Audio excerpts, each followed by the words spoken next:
Army of Ghosts, first published in the Leeds Mercury, Saturday 18th of July 1812, read by Pam Wilson.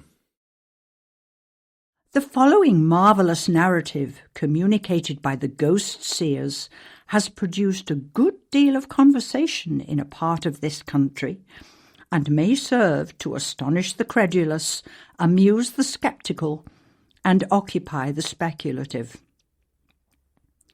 On Sunday evening, the 28th of June, between 7 and 8 o'clock, Anthony Jackson, farmer, aged 45 years, and Martin Turner, the son of William Turner, farmer, aged 15 years, while engaged in inspecting their cattle grazing on Haverhaw Park near Ripley, part of the estate of Sir John Ingleby, Baronet, were suddenly surprised by a most extraordinary appearance in the park.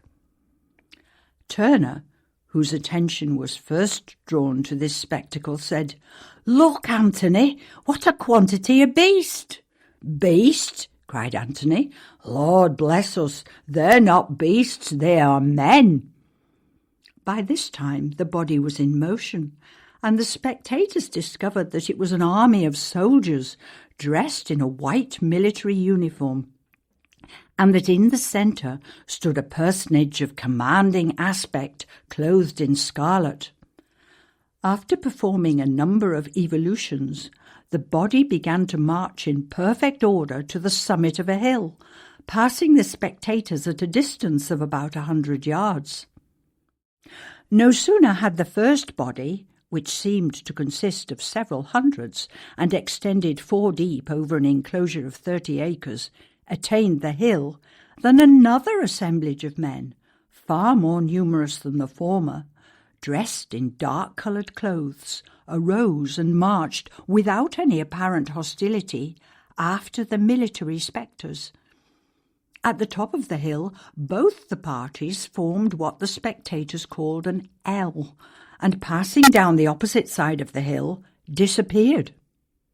At this moment, a volume of smoke, apparently like that vomited by a pack of artillery, spread over the plain, and was so impervious as to hide the cattle for nearly 2 minutes from the view of Jackson and Turner, who hurried home with all possible expedition, and the effect upon their minds, even at this distance in time, is so strong that they cannot mention the circumstances without visible emotion.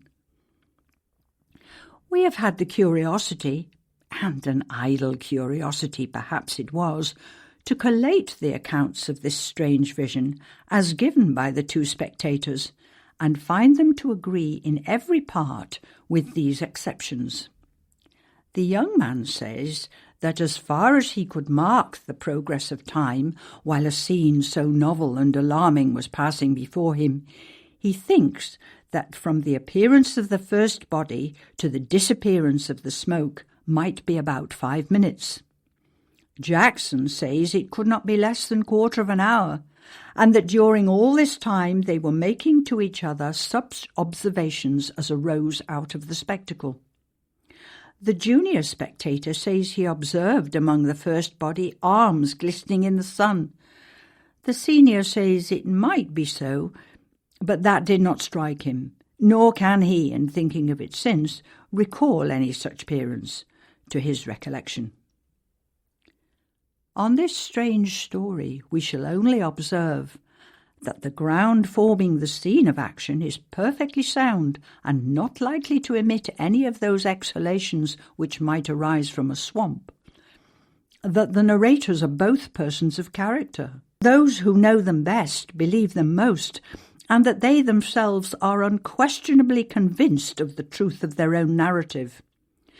That tradition records a scene somewhat similar exhibited on Stockton Forest about the breaking out of the present war, and that we shall be glad to receive any satisfactory elucidation of this phantasmagoria.